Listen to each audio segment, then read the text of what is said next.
Pete, thank you very much for joining me. Loads of people in church will know who you are. You've been a fixture and fitting for goodness knows how many years. Yeah. But actually, over the last 12 months, a lot has changed in your life, Yeah. as for everybody during the pandemic. But you are a part of our church, you aren't part of our church. Like, you're not in the Amford area at the moment. Tell us where you are. So yeah, I'm in Sheffield. We've been in Sheffield since the 27th of March. The 27th of March is when you actually moved from Trap to Sheffield. Now, I've been to Sheffield once, and my only memory of it is absolutely miles away. It's not miles away from the things we love. It's not miles away from our kids, our daughter, particular Amy. It won't be miles away from the grandchildren when they actually arrive, and that was the purpose in coming. And it's not miles away. If you go to the peaks and places like that, it's like Wales. It's lovely and green when it's not snowing, and it's hilly, and the people are warm and welcoming. It's brilliant. What was moving so during lockdown? We'd exchanged contracts, and our solicitor said if you don't up and leave and have the house empty by the time that you're supposed to be gone, you'll be liable for the costs for your purchasers to rent somewhere in the interim period. And we didn't know how long that would be.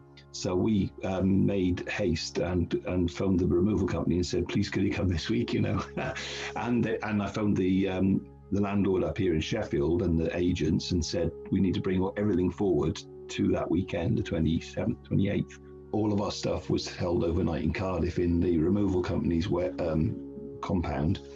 And then they came up here Sunday morning and offloaded it. And then Monday they stopped work. So literally the day before they stopped being a removal company, basically. Yeah, absolutely. We couldn't believe it. I mean, a fortune, blessing, I don't know how you word it, but yeah, it was the very next day that the removal company stopped work. Yeah. So in that sense, for you guys, the pandemic sped up something that you wanted to happen. I'm sure it made it a lot more stressful, but it meant that you were up in Sheffield sooner than you thought you were going to be up in Sheffield. Yeah, very much so. We probably were up here 6 weeks before we'd anticipated it. You were moving up to Sheffield in anticipation of something that has actually taken a lot longer, as it turns out.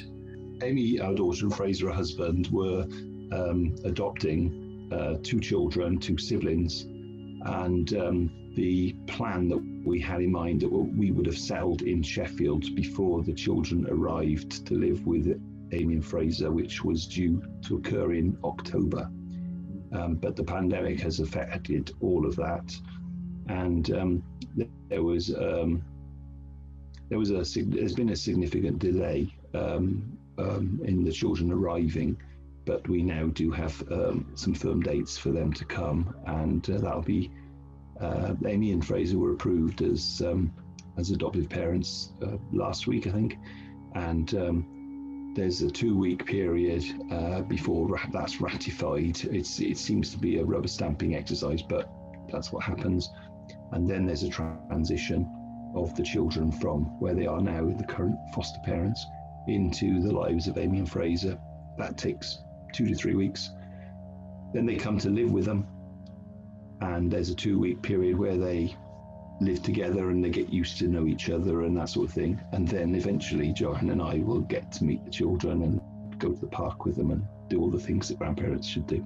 So I'll be able in, say, 6 weeks to genuinely say to you, and it won't be me being rude, calling you old, it'll be a genuine thing. I'll be able to say, all right, Grandad. Well, it's Grandpa Pete, and Nan Joe. The third thing, which some people might not have considered knowing about you guys moving away, is just the transition of care between NHS in Wales and the NHS in England, kind of after the treatment you received for the I want to say bone marrow cancer, I can't remember, it's blood cancer. I had blood cancer in 2017 on the 26th of October, date I'll never forget. And so the transition, when we got here, we'd arranged for all our posts to be forwarded from Wales to Sheffield, And it took about 6 weeks, but I had a Boris letter telling me to shield. So then I couldn't go out, and we had to have Amy to do all our shopping and all the things that, you know, that we needed to do. And I tried to register with a local GP, and she was great and arranged for me to have a consultation with a consultant hematologist here in Sheffield. But unfortunately, all of my paperwork got delayed or diverted, or something happened. And so when I went to see the consultant, he had absolutely no information about me other than my name. And it was an in-person in the hospital visit, and the hospital was bare. There was nobody there at all, just me, a nurse and a doctor. And so he did a physical examination, and then he sent me off for blood tests, and which is the wrong way around. You should have your blood tests first, and then be able to discuss the findings with the consultant. But those were the best results I'd ever had in terms of my cancer. So that was brilliant news when it finally came through that was the way it was. I had a telephone consultation with him this time around.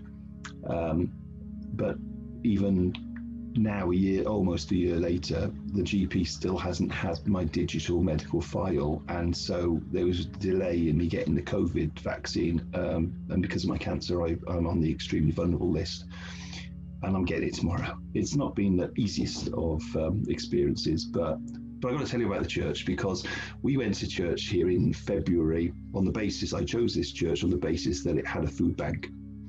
And then on the Monday, we came and saw this property, and we decided this is the one to rent. And when we did move in on the 27th, 28th of March, we discovered that over the road lived the minister for the church with the food bank.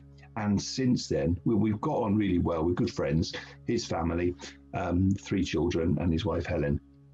And we started doing, in the first lockdown, church in the street. So on a Sunday at midday, we would come out, we'd sing a song with a guitar, we'd do the Lord's Prayer, and we'd say a psalm. And by the end of that, we had about, we had a couple of neighbours coming out. We had a Christian police officer who lives around the corner comment on the fact that he hadn't heard worship in the street like that before. So that was brilliant. And then we moved on from that to having happy hour on a Friday, where all the neighbours would come out, sit in their deck chairs, and we'd have a conversation, socially distanced, and we'd all have a cup of tea or a glass of beer or whatever people wanted to. But there are folk on the street here who haven't known each other. They've been here for years, and all of a sudden lockdown meant that they could get to meet each other and be sociable. And it's been really good.